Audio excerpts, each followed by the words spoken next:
तन्मय मंगलकर्ण ईतरागमित्या नमो सायुज्याते हरहंसाय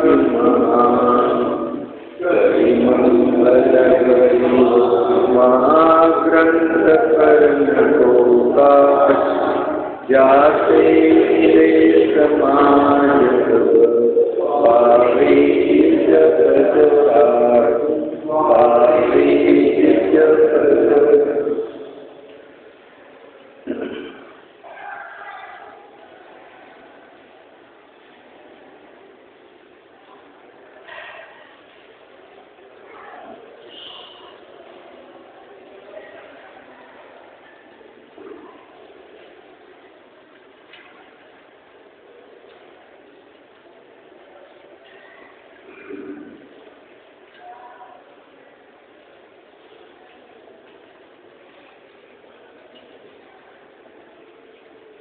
मोक्षमार्ग प्रकाशक आचार्य कल्प पंडित तोडरमल ने लिहिलेला ग्रंथ आहे।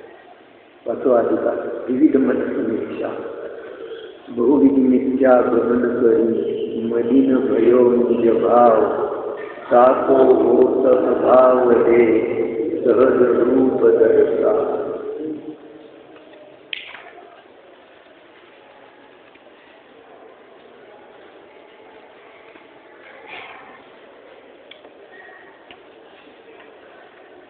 धर्म का अन्य का स्वरूप नंबर 157 इसलिए सम्यक श्रद्धान का स्वरूप यह नहीं है। सम्यक दर्शन होण्याचं जे स्वरूप आहे त्यामध्ये देवशास्त्र गुरु निमित्त आहे, परंतु देवाचं स्वरूप ज्याला माहीत नाही त्याला सम्यक दर्शनाचं निमित्त पण माहीत नाही है ना। त्या तर त्याला सम्यक दर्शन कसं होतं? सम्यक दर्शन तर आपल्या आत्मश्रद्धानाने होतं, पण आपला आत्मा कसा आहे हे जाणण्यामध्ये जे निमित्त आहे ते अरिहंत भगवान आहे। आणि अरिहंत भगवंतामध्ये ज्याची विपरीत आहे, अरिहंत भगवान सुखी करतात, दुःखी करतात, हे देतात, ते देतात, मोक्ष देतात हे ना। त्या अरिहंत भगवान कसे आहेत हे ज्याला माहीत नाही त्याला सम्यक दर्शन प्राप्त होण्याची गोष्ट कोसो दूर आहे। तो अजून अंगणात सुद्धा आलेला नाही, भूमिकेमध्ये पण आलेला नाही। आणि त्यांच्या अरिहंताच्या स्वरूपामध्ये श्वेतांबराचं काय आहे? खोट आहे। ते अरिहंताचं स्वरूप देखील त्यांना यथार्थ माहीत नाही, ते दोषयुक्त मानत आहे। जे निर्दोष तत्व आहे, परिपूर्ण तत्व आहे, त्याला ते दोषयुक्त मानत आहे। केवलींना दोषयुक्त मानत आहेत। पण नंबर 157 मराठी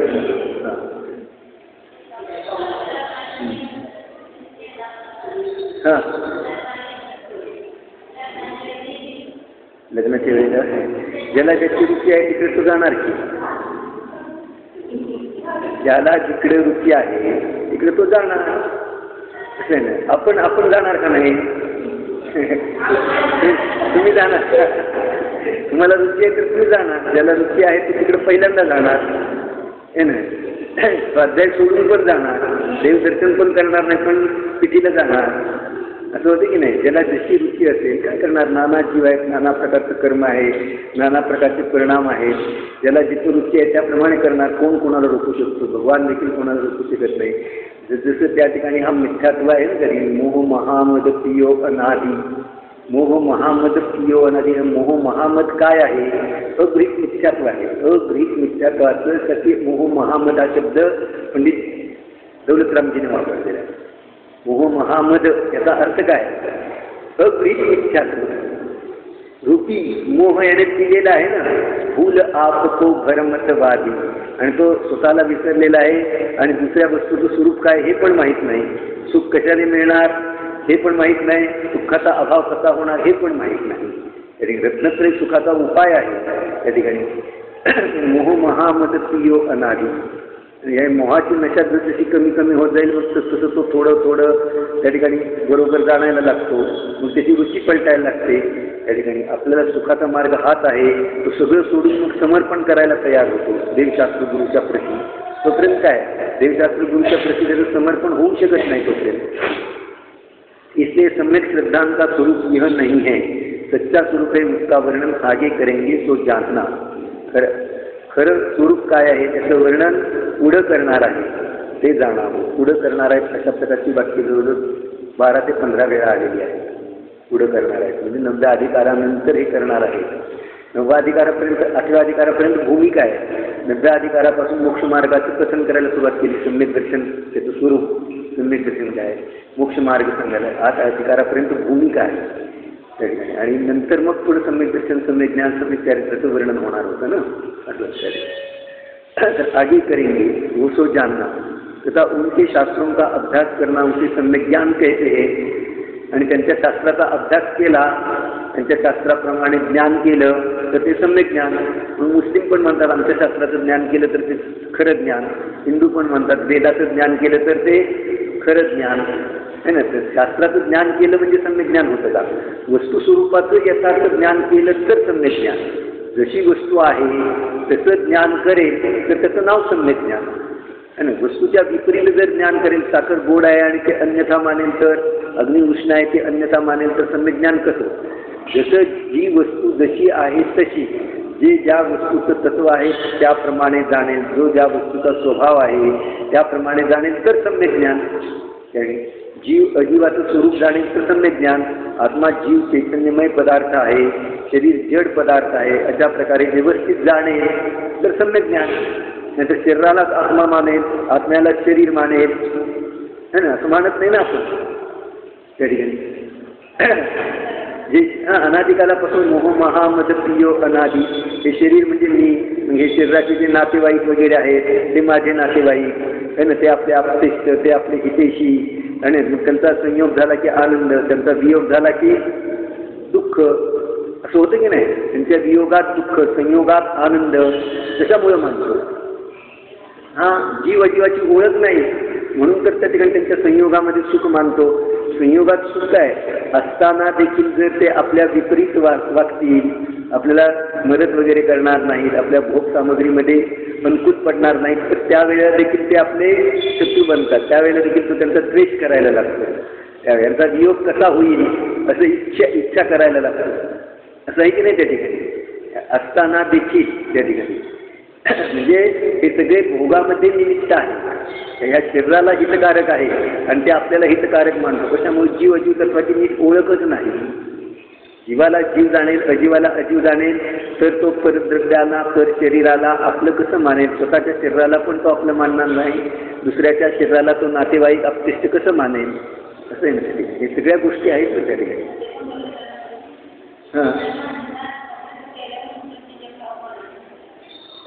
मलिन झालेले आहेत. हे सगळे भाव मलिन कशामुळे झालेले आहेत त्या ठिकाणी?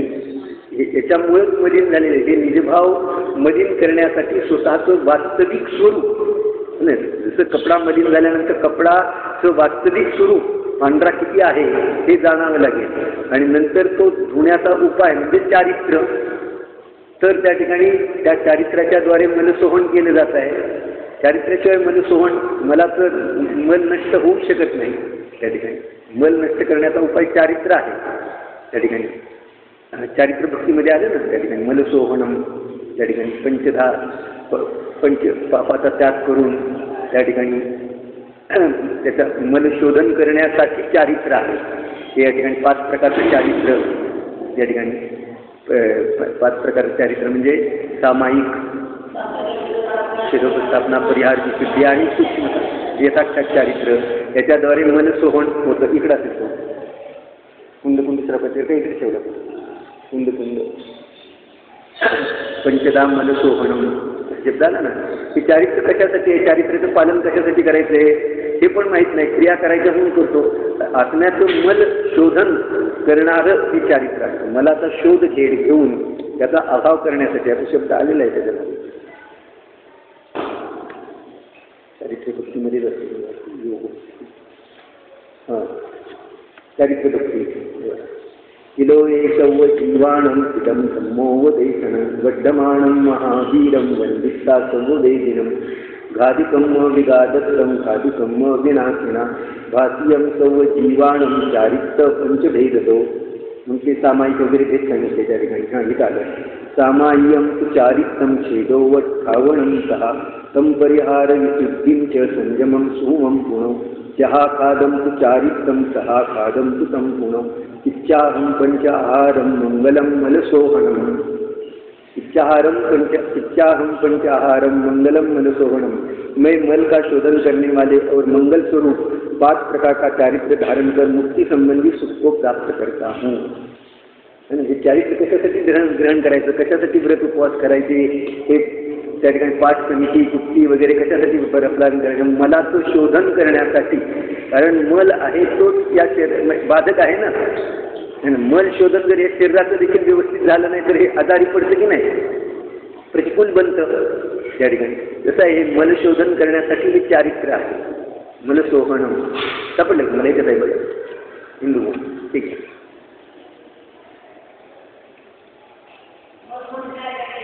हा राग द्वेष मोह इथे दिलं, जैरायेन दोषेन मोहेन अनादरेन वा वंदिता सौ सिद्धानं संजदा वा मुमुक्षुणा संजदेन मये संयम सौ संयममागेन सौ संयम सिद्धियो लब्धते मुक्तिगम सुखम। सर्व संयमाच्या द्वारे मुक्ती संबंधी सुख प्राप्त होतं आणि मुक्ती संबंधी सुख कोणी प्राप्त केलेलं आहे, सिद्ध भगवंताने प्राप्त केलेलं आहे। म्हणून या ठिकाणी वंदिता सौ सिद्धानं संजदा वा मुमुक्षुणा म्हणून सर्व सिद्धांना नमस्कार करून त्या ठिकाणी राग द्वेष से मोह से अथवा अनादर से उक्त मूल गुणों अथवा उत्तर गुणों में तो हानि पहुंची हो तो सम्यक रीति से संपूर्ण संयम का पालन करने वाले मुझ संयमी मुमुक्षु को सब सिद्धों को नमस्कार कर। कारण सर्व सिद्धांनी मला का नाश केलेला आहे, मग माझा आदर्श कोण असते, सर्व सिद्ध भगवान है ना। सर्व मलाचा नाश कोणी केलेला आहे, सर्व पापाचा नाश कोणी केलेला आहे। काल आपल्याला आलं होतं पण पद्मनंदी पंचविंशतिकेमध्ये काय आलं होतं सांगा बरं।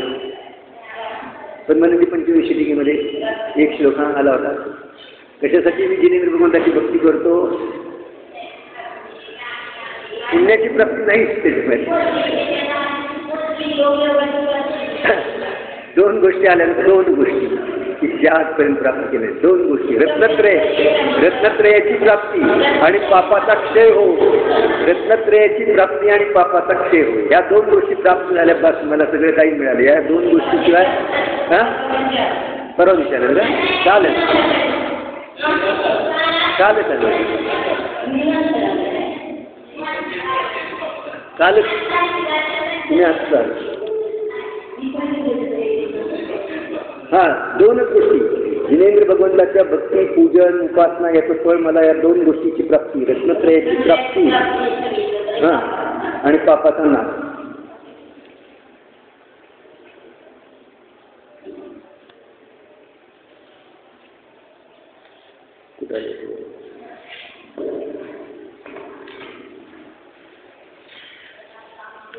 हा हे बघा 773 ज्ञानी भक्त को रत्नत्रयची ही इच्छा, वसंतील का खंडामध्ये आहे ना त्या ठिकाणी।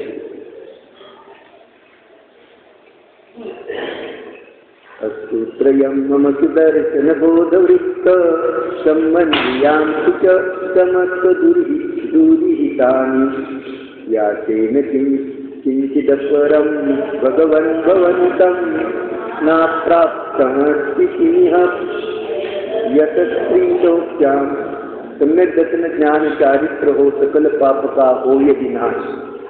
अन्य न कुछ भी चाहूं जिनवर जग में कुछ नहीं मुझे अप्राप्त कर। अरे दर्शन ज्ञान चरित्र हो सकल पाप का हो यदि नाश। अन्य न कुछ भी चाहूं जिनवर, त्याच्याशिवाय हे जिनवर मी कशाची पण इच्छा करत नाही, कारण या जगामध्ये मला न प्राप्त झालेलं आजपर्यंत काही पण नाही। या 2 गोष्टी, इस संसार, हे प्रभु इस संसार में सम्यक दर्शन सम्यक ज्ञान सम्यक चारित्र की रत्नत्रय मुझे प्राप्त हो और मेरे समस्त पाप नष्ट हो जावे, बस यही मैं आपसे याचना करता हूँ। इससे भिन्न दूसरी वस्तुएं मैं नहीं मांगता, क्योंकि संसार में इनसे भिन्न ऐसी कोई भी वस्तु नहीं जो मुझे प्राप्त न हुई हो। 873 श्लोक आहे, अवश्य बघण्यासारखं आहे। कसं आहे, कशाची प्राप्ती, 2 गोष्टी, सम्यक दर्शन ज्ञान चारित्र आणि समस्त पापाचा नाश। काय पाहिजे अजून, हे एवढं 2 गोष्टी मिळाल्या तुला 3 लोकांचं साम्राज्य मिळालं, सर्व काही मिळालं। तर या ठिकाणी मैं उनके शास्त्र तथा उनके शास्त्रों का अभ्यास करना उसे सम्यक ज्ञान कहते हैं, परंतु द्रव्यलिंगी मुनि के शास्त्राभ्यास होने पर मिथ्या ज्ञान कहा है. द्रव्यलिंगी मुनी 11 पूर्व पाठ करतो, कंठस्थ असतात त्याचे आले लक्षामध्ये, आणि बाहेरून याच्यापेक्षा काही खरं नाही, एक अक्षर पण यातलं खोटं नाही असं श्रद्धान असतं आलं लक्षामध्ये, तरी सुद्धा त्याचं ज्ञान मिथ्या सांगितलेलं आहे. येथे गोष्ट लक्षात 11 पूर्वाचा पाठी होऊन देखील आणि यातलं एक अक्षर पण खोटं नाही हे जाणून त्याप्रमाणे तंतोतंत आचरण पण करतो. थोडंसं चुकलं तर चालेल असं नाही, तंतोतंत अतिचाराचा पण दोष लागू देत नाही, तरी सुद्धा त्याचं ज्ञान मिथ्या. अतिचाराचा एक देखील दोष लागू देत नाही, त्याशिवाय तो नव्याग्रह विकास उत्पन्न होतो का? अतिचाराचा दोष लागेल तर तो खालच्या स्वर्गामध्ये उत्पन्न होईल. नव्याग्रहिकामध्ये उत्पन्न होणाऱ्या जीवाचं जिनवाणीप्रमाणे तंतोतंत श्रद्धान असतं.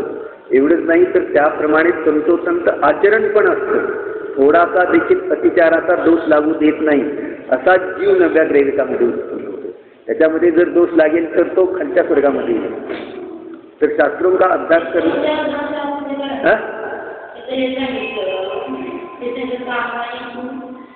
समायंतु चारित्रम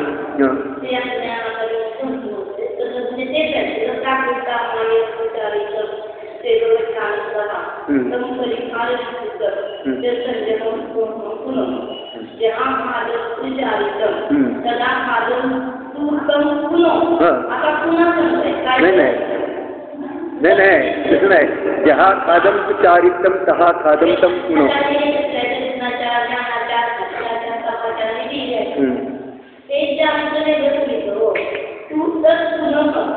केलं जहा खादम चारित्र म्हणजे जहा यथाकात चारित्र म्हणा किंवा तथाकात चारित्र म्हणा, दोन्ही एक.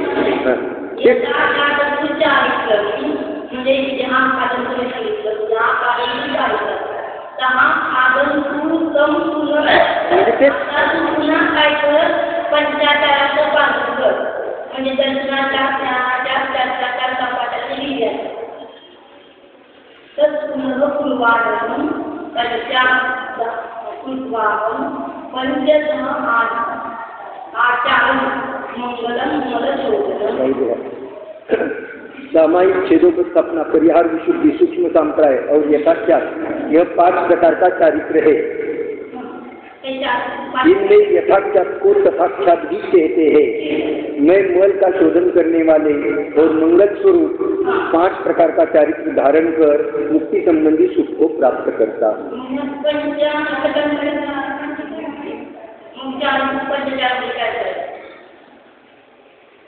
जहाँ खादम चारित्रम तहा खादम संपूर्ण शिक्षा हम पंचा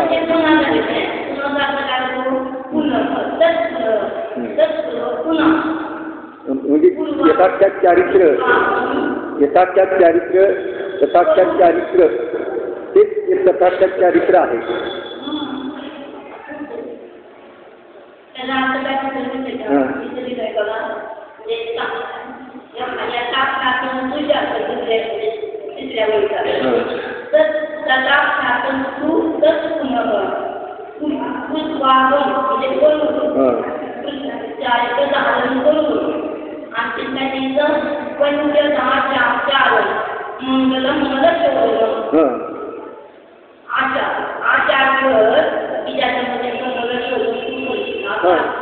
बरोबर आहे की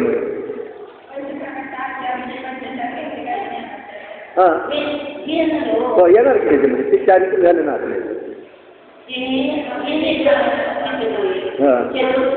हा बरोबर आहे की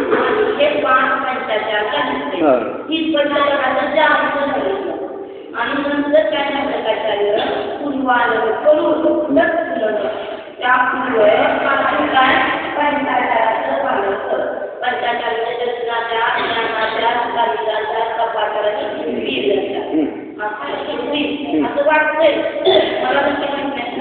पंचहारम किती तुला केलेलं नाही.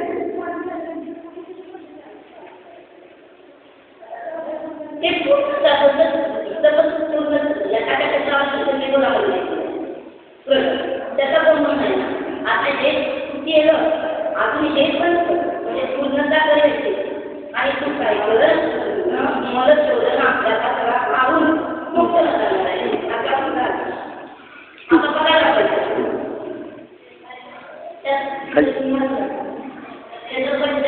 त्याचा अर्थ घेतला नाही त्यात नाही.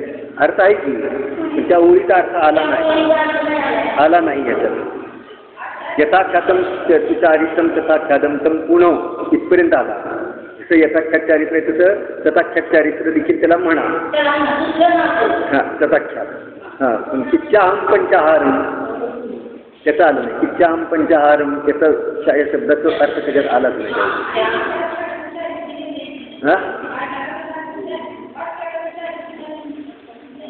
नहीं कुछ नहीं आला.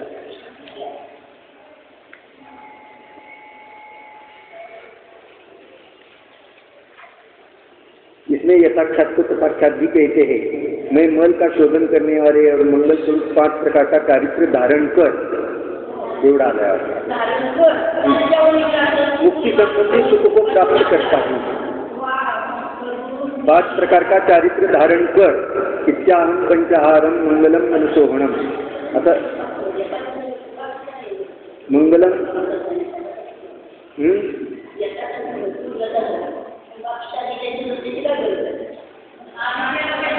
असं ठीक आहे. अपना विषय बाजूला राहील. तथा उनके शास्त्रों का अभ्यास करना तो सम्यक ज्ञान कहते हैं, परंतु द्रव्यलिंगी मुनि के शास्त्राभ्यास होने पर भी मिथ्या ज्ञान कहा है. द्रव्यलिंगी मुनी आहे तो खूप शास्त्राभ्यास करतो. अकरांग 9 पूर्वाचा करतो. 9 पूर्वाचा पण पाठी होतो त्या ठिकाणी, परंतु तरी सुद्धा त्याचं ज्ञान मिथ्या. का ज्ञान मिथ्या? कारण शास्त्र ज्याला दाखवत आहे त्याला तो जाणत नाही. अकरांग 9 पूर्व पाठ आहे आणि त्याच्यामध्ये अतिचाराचा दोष नाही. श्रद्धा तर अशी आहे की यातला एक शब्द पण खोटा नाही, इतकं श्रद्धा आहे. अन्वेषण तरी सुद्धा त्याचं ज्ञान मिथ्या. बहिरंग ज्ञानाने काय होणार आहे? बाहेरच्या ज्ञानाने शाब्दिक ज्ञानाने काय होणार आहे? वास्तविक ज्ञान कशाय आहे? जे ज्ञान आपल्या स्वरूपाला जाणून कशाय मिटविणारं आहे ते ज्ञान. ज्ञानाची व्याख्या कशी केलेली आहे जैन दर्शनामध्ये? ज्ञानी कोणाला म्हटलं? जो कषायांचा अभाव करणारे ज्याला ज्ञान आहे ते ज्ञान. कषाय वृद्धिंगत करणारं ज्ञान कदाचित असू शकत नाही. ज्या ज्ञानामुळं अहंकार वाढेल, गर्व वाढेल, त्या ठिकाणी कषाय वाढतील, रागद्वेषाधिक वाढतील, ते ज्ञान कसं म्हटलं जाईल? है ना. ज्ञान तर त्याला म्हटलं जाईल की जे आपल्या स्वरूपाला प्राप्त होईल. म्हणजे रागद्वेष मोहाचा अभाव करेल, अहंकाराचा अभाव करेल, गर्वाचा अभाव करेल, त्या ठिकाणी मीपणाचा अभाव करेल, नाही ना, दोषांचा अभाव करेल, त्या ज्ञानाला ज्ञान म्हटलेलं आहे. आणि तरी तो ज्ञानी कोण? ज्ञानी त्यामुळे जो आपल्या आत्म्याला जाणतो तो ज्ञानी अशी व्याख्या केली ना त्यांनी. त्याला आपलं ज्ञान आपला आत्मा माहीत नाही. त्याला शाब्दिक ज्ञान किती असेल, अनेक शास्त्र पाठ असतील, श्लोक पाठ असतील, गाथा पाठ असतील, तरी जिनेंद्र भगवंताने त्याला ज्ञानी म्हटलेलं नाही. त्या ठिकाणी कशायनी उपशांतता, ज्याने ज्या ज्ञानामुळे कशायाची उपशांतता होईल अलग लक्षामध्ये तो वास्तविक ज्ञानी. बाकी वाचा ज्ञान, बाकी काय आहे? वाचा ज्ञान आहे, शब्द ज्ञान आहे त्याला. बाकी कही भ्रांत, बाकी सगळी भ्रांती आहे. मी ज्ञानी आहे ही भ्रांती आहे. मला याचं ज्ञान आहे, मला त्याचं ज्ञान आहे. तुला कशाचं ज्ञान नाही. शब्द बोलायला यायला लागले एवढं ज्ञान झालं. पोपटासारखा बोलायला लागला एवढं ज्ञान झालं तुला त्या ठिकाणी. आत्म्याचं ज्ञान नाही, त्याला ज्ञान नाही त्या ठिकाणी. म्हणजे जे ज्ञान आपल्या दोषांना दूर करतं ते ज्ञान कार्यकारी आहे. त्याचंच नाव वास्तविक ज्ञान आहे. हे लक्षात घ्या. ज्ञान कशाचं नाव आहे आणि त्याच्यामध्येही शास्त्र निमित्त आहे. याचं शास्त्र वाचून जर त्याच्यामध्ये अहंकार करेल, गर्व करेल, मी ज्ञानी झालो असं म्हणेल, तर ते ज्ञान नाही. आपल्यातील दोष दूर करेल तर हा सुखाला प्राप्त होणार आहे. याचं नाव ज्ञान आहे. शास्त्राभ्यास होणे पर भी मिथ्या ज्ञान का आहे. सगळे शास्त्राचं ज्ञान केलं पण तरी सुद्धा मिथ्या ज्ञान.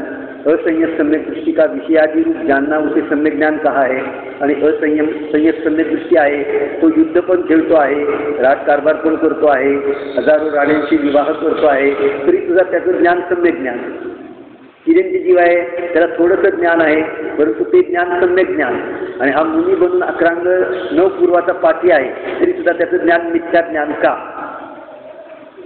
विचार करा. आपल्या एकाला जाणलं नाही त्या ठिकाणी.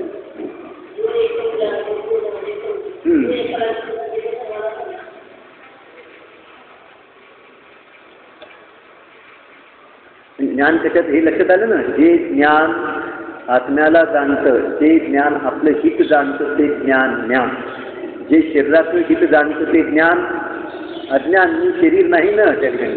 शरीराचं किती हित होणं न होणं तुझ्या हातातच नाही, तुझ्या ज्ञानाच्या पण अधीन नाही त्या ठिकाणी. कारण ज्ञान स्वभाव अलग आहे, परद्रव्य अलग आहे. परद्रव्यामध्ये ज्ञान काही करू शकत नाही त्या ठिकाणी.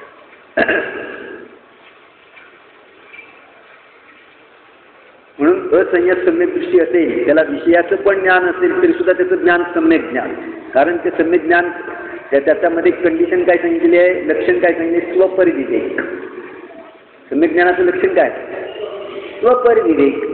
आपलं काय आहे आणि आपलं काय नाही याचा ज्या ज्ञानामध्ये विवेक आहे ते ज्ञान हिताचं कारण आहे, ते ज्ञान सम्यक ज्ञान आहे.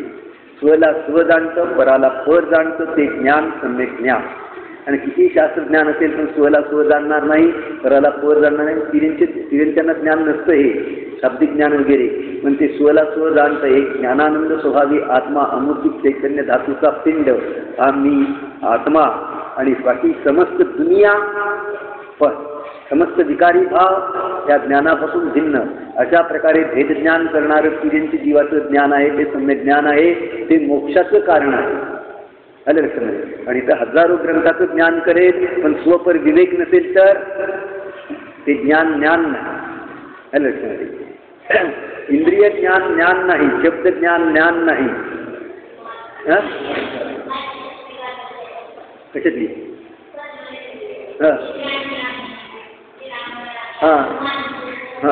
नाही जिनेंद्र भगवंताचं दर्शन करून आपल्या आत्मस्वभावाला जो जाणतो तो जीव असं जाणतो की माझं भाग्य उदयात आलं, मी ज्ञानी झालो त्या ठिकाणी, असं असा अर्थ आलेला आहे त्या ठिकाणी. तो त्या ठिकाणी मला लॉटरी लागली, त्याचा जन्म धन्य झाला, त्याचा जन्म सफल झाला असं त्या ठिकाणी असं मानतो त्या ठिकाणी. हे जाणून मी कसा आहे याचं वास्तविक ज्ञान करेल तर तो ज्ञानी झाला त्या ठिकाणी. जर स्वतःच्या स्वभावासंबंधी ज्ञान करणार नाही तर तो ज्ञानी कसा त्या ठिकाणी.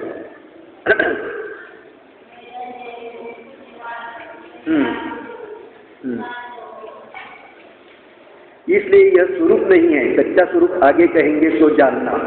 आणि खरं स्वरूप काय आहे ते पुढे सांगणार आहे, तिथं जाणार. तथा उनके द्वारा निरूपित अणुव्रत महाव्रतादि रूप श्रावक यति का धर्म धारण करने से सम्यक चारित्र हुआ मानते हैं, परंतु प्रथम तो व्रतादिक का स्वरूप अन्यथा कहते हैं. त्यानंतर अणुव्रत महाव्रतादिक वगैरे श्रावक यतीचा धर्म धारण करण्याने सम्यक चारित्र प्राप्त होत असं मानतात, परंतु व्रतादिकाचं स्वरूप अन्यथा मानतात. वह कुछ पहले गुरु का वर्णन में किया कहा है. तथा द्रव्यलिंग के महाव्रत होने पर भी सम्यक चारित्र नहीं होता और उसके मत के अनुसार गृहस्थादि के महाव्रत बिना अंगीकार किए भी सम्यक चारित्र होता है. बघा काय सांगतात या ठिकाणी, अणुव्रत महाव्रताचं स्वरूप पण विपरीत सांगतात. अन्यथा आधी व्रताचं केवळ शरीराच्या क्रियेला अणुव्रत आणि महाव्रत म्हणतात. व्रत ही संज्ञा कशाची आहे, अंतरंगातून कशाय भावांच्या अभावाला व्रत म्हणतात. आणि त्या ठिकाणी ही संज्ञा आत्मावरती बनतो का शरीरवरती बनतं. त्यावेळेला शरीराच्या कशा क्रिया होतात या निमित्त रूपाने व्यवहारी जीवाला समजण्यासाठी सांगितलेलं आहे. आणि जो त्या शरीराच्या क्रियेला व्रत म्हणेल तर तो अजून मिथ्या दृष्टीचा आहे, कारण त्याला सोपर विवेकच नाही. मी घरचं दळलेलं खातो, मी असं करतो, मी असं भोजन करतो, मी हातात आहार घेतो म्हणून मी व्रती आहे असं म्हणेल तर एवढ्या क्रिया मात्राने तो त्या ठिकाणी वृत्ती बनत नाही. बाहेरच्या क्रियेने आतमध्ये स्वपर विवेक असणं आवश्यक आहे, भेदज्ञान असणं आवश्यक आहे. आत्म्याला आत्मा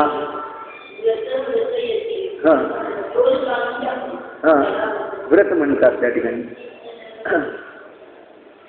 त्याचं नाव व्रत आहे. व्रत कशाचं नाव आहे त्या ठिकाणी, एक कशाय चौकडी, दोन कशाय चौकडी, तीन कशाय चौकडीच्या अभावामध्ये त्या ठिकाणी जे कशाय भावाचं उपशमन होतं, कशाय भाव नष्ट होतात आणि बाहेरून औदैहिक भाव असा आहे, प्रतिज्ञा घेण्याचा भाव आहे. तो औदैहिक भाव आहे, तो व्रत नाही. त्या ठिकाणी प्रतिज्ञा घेण्याचा जो औदैहिक भाव होतो, प्रतिज्ञा घेण्याचा तो औदैहिक भाव आहे. मला महाव्रत घ्यायचंय, मला मुनी बनायचंय, हा औदैहिक भाव आहे, तो व्रत नाही. त्या ठिकाणी तो औदैहिक भाव आहे. तो औदैहिक भाव कर्माच्या निमित्तात उत्पन्न झालेला आहे. अलग लक्षामध्ये. कर्माचा उदय समताक्षरी तो भाव नष्ट होणार आहे. मी तर त्रिकाली न्यायक स्वरूपी आहे, त्या न्यायक स्वरूपाचा आश्रय करे त्या ठिकाणी. तर परिणामामध्ये जे कशाय भाव निघून जातात त्याचं नाव व्रत आहे. जो अवदैहिक भाव येतो आहे त्याच्याद्वारे तो प्रतिज्ञा घेतो आहे.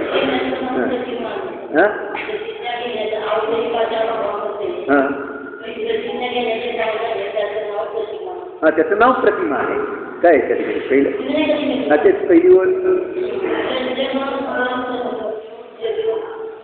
संयम भाव जगो जिनके संयम अंश जगे जिनके जहाँ प्रतिज्ञा का भयो. हृदय प्रतिज्ञा का भयो प्रतिमा ताकोना. संयम अंश ज्याच्यामध्ये जागृत झालेला आहे. संयम अंश जागृत झाल्यामुळं काय होईल, 5 इंद्रियावर नियंत्रण आलं. जे स्वच्छंदपण त्यामुळे काय झालं, भोगासंबंधी अरुची परिणाम झाले. दोन्ही दाखवलं ना, निश्चय पण दाखवला आणि व्यवहार पण दाखवला. संयम अंश जागृत झाला आणि 5 इंद्रियाच्या विषयासंबंधी अरुची उत्पन्न झाली. पहिल्यांदा रुची होती ना त्या ठिकाणी, पण संयम अंश जागृत झाला, शुद्धता प्रकट झाली. त्या शुद्धतेच्या प्रभावाने परद्रव्यासंबंधीची रुची मिटली. परद्रव्यासंबंधीची आसक्ती होती, राग होता, त्याच्यामध्ये सुखबुद्धी होती, ती सगळी काय झाली, नष्ट झाली. अरुची परिणाम त्या ठिकाणी. आणि बाहेरून मग मी हे खाणार नाही, मी हे पाहणार नाही, मी हे ऐकणार नाही, असे 5 इंद्रियासंबंधीचे जे प्रतिज्ञा घेण्याचे भाव झाले, तो अवदैहिक भाव आहे. एक गोष्ट लक्षात, कसं स्वरूप सांगितलंय, 2 वळीत सांगितलं स्वरूप, पण कसं सांगितलं त्या ठिकाणी. त्याचं नाव प्रतिमा आहे.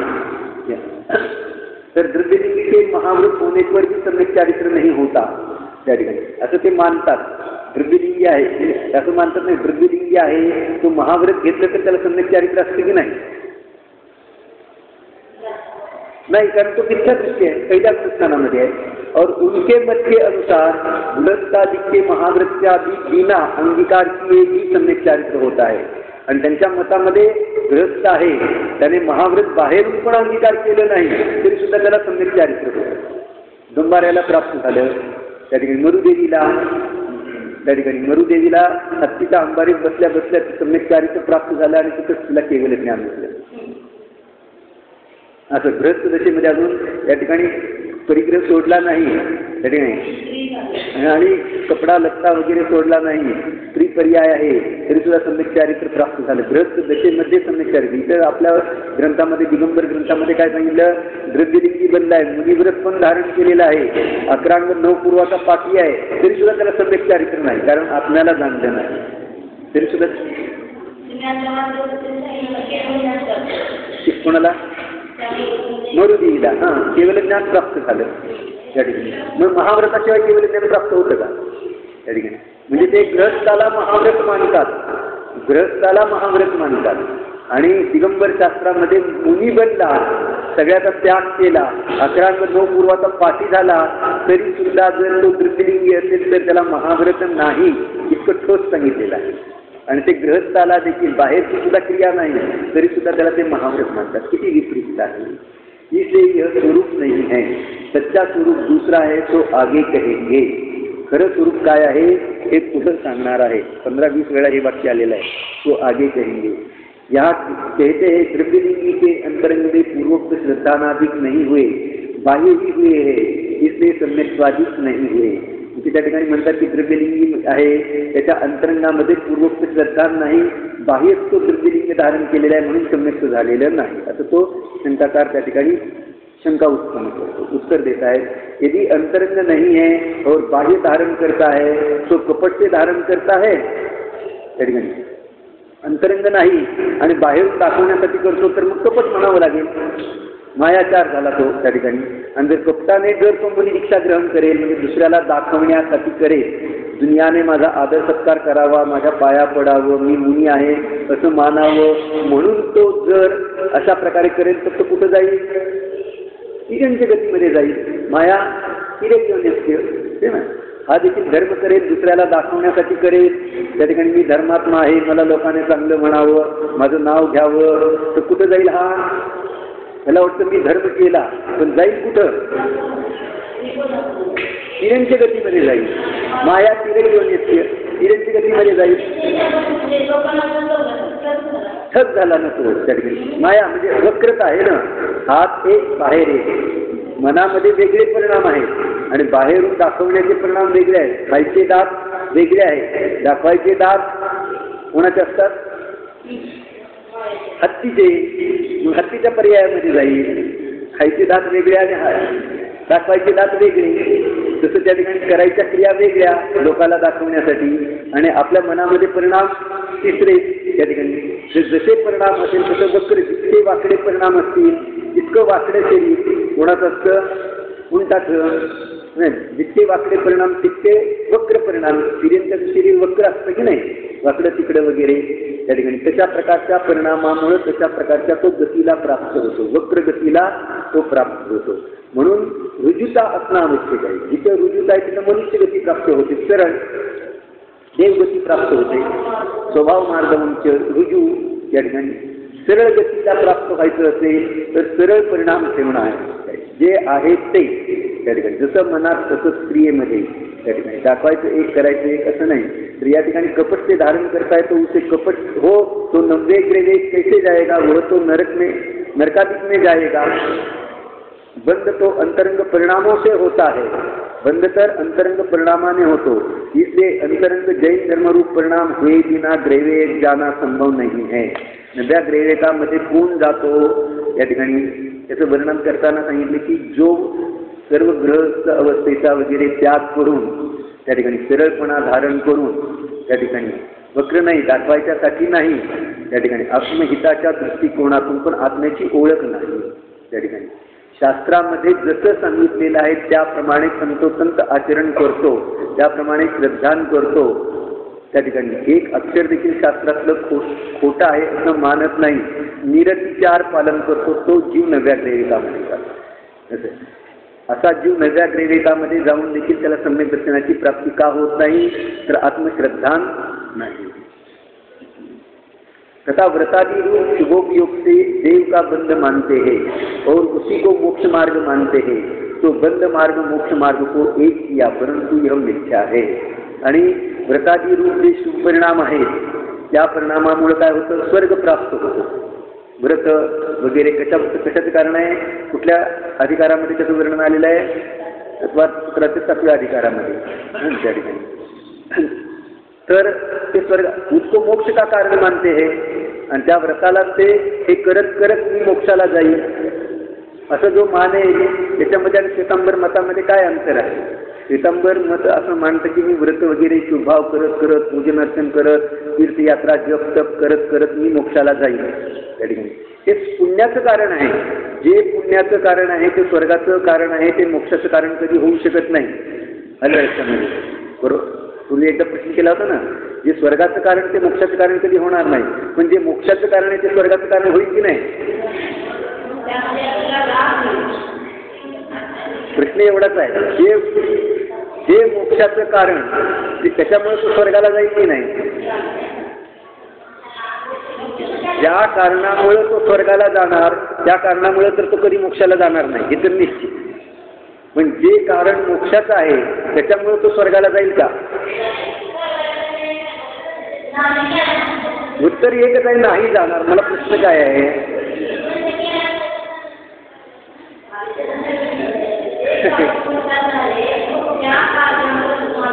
तुम्ही हापूस बाबळीचे बी लावून हापूस आंबा येईल का?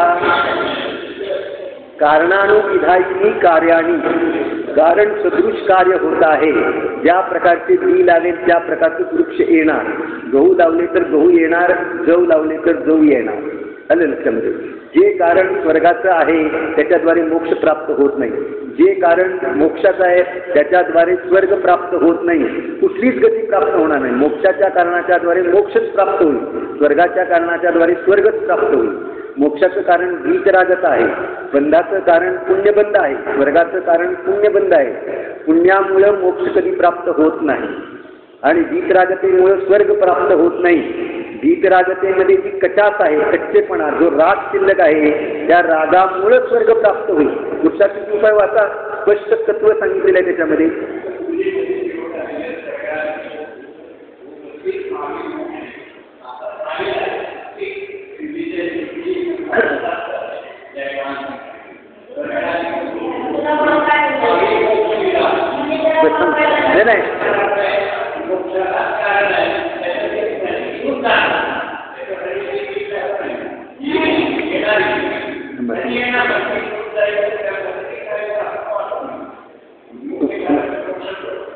नाही नाही, स्वर्गाधिक भोग भोगते मोक्ष कारण तुम्ही म्हणाला. पुढे सांगतो ऐका की जर स्वर्गाचे भोग भोगण्याची रुची आहे तर तो जीव निगोदामध्ये जातो असं सिद्धांतात का सांगितलेलं आहे? एकेंद्रिय होतो का सांगितलेलं आहे? भोग भोगण्याचे भाव एकेंद्रियाचं कारण आहे का मोक्षाचं कारण आहे? स्वर्गातला जीव मरून एकेंद्रिय भया कशामुळं? तो काही पाप करत नाही, दुकानदारी करत नाही, स्वयंपाक पाणी करण्याचं त्याला पाप करावं लागत नाही, हिंसा करत नाही, मग तो एकेंद्रिय पर्यायामध्ये का जातो? भोग भोगण्याचे भाव. मग तिथं भोग भोगून तो मोक्षाला जातो म्हणजे त्याला भोग भोगण्याचे भाव नाही. तो जीव इथे येऊन मुनी दीक्षा धारण करतो मोक्षाला जातो. असं नाही त्या ठिकाणी की भोग भोगण्याचे भाव आहेत, भोग भोगून तो मोक्षाला जातो असं नाही आहे त्या ठिकाणी. भोग भोगण्याचे भाव तर त्याला एकेंद्रिय पर्याय घेऊन ठेवणारे आहेत. अर्थ कुठं कसा लावायचा हा विवेक असला पाहिजे ना त्या ठिकाणी.